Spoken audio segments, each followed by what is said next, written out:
Did I answer? Kenneth, how do animals communicate with you? Is it image, feeling, verbal, etc.? How do you initiate a communication? Can you communicate long distance? Kenneth, okay. let's do this.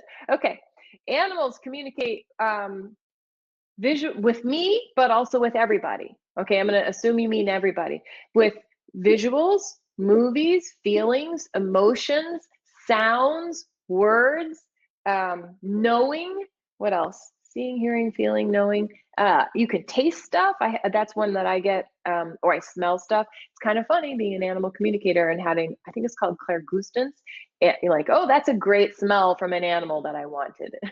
But they communicate many different ways. And what happens is when you first start communicating with animals intuitively, the animals will find the sense of yours that you're most comfortable with, most easily open to, and they'll use that. So they'll send you a lot of information through that first. A lot of time for people, that's seeing.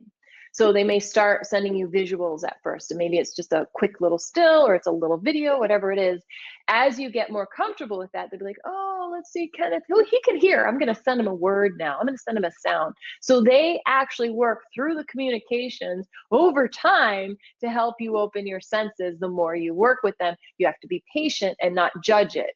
You know, I got a lot of people in my classes who come in and they're like, they'll write in the Facebook group, I can see her, but I cannot hear. You know, we don't want to say things like that. It's more that you're more comfortable seeing, you know, that one, hearing is coming, that kind of thing.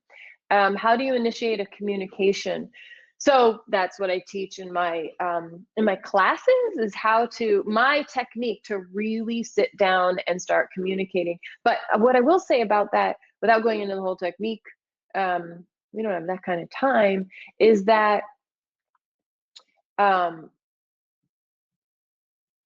when I got a phone call, sorry, I had to stop that phone call, is that I teach people that we are at the animal's behest in the same way that we are at another person's behest. Meaning, if I, Kenneth, were to meet you and I were to walk up to you and say, Kenneth, tell me all about yourself. What is your favorite thing? Da, da, da, like that, you might be like, whoa, Danielle is crazy and I have no desire to connect with her, right? But if I say, hey, I'm Danielle, I'd love to get to know you, the animal will be like, all right, cool, I like this person. It's all based on the connection, the relationship you have with the animal. This is very relationship driven.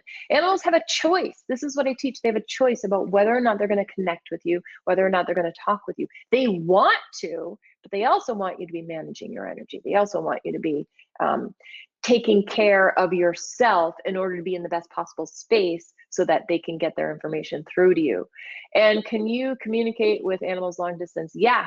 So in my work, I actually hardly leave this office. So everything I do is on the phone or Zoom. In my classes, I teach people to connect in person with a picture, with a name. Or, and this is the coolest one, I love to, like in a weekend workshop, I'll be like, all right, at the end of the weekend workshop, they've all been playing for the whole weekend. I'll say, all right, guys, here we go. Here's our next practice. And I'll be like, okay, connect with the animal I'm thinking of in my head. And they can do it. They all at first look at me like, what? And then they do it, which is really cool. So I hope that answers your question, Kenneth.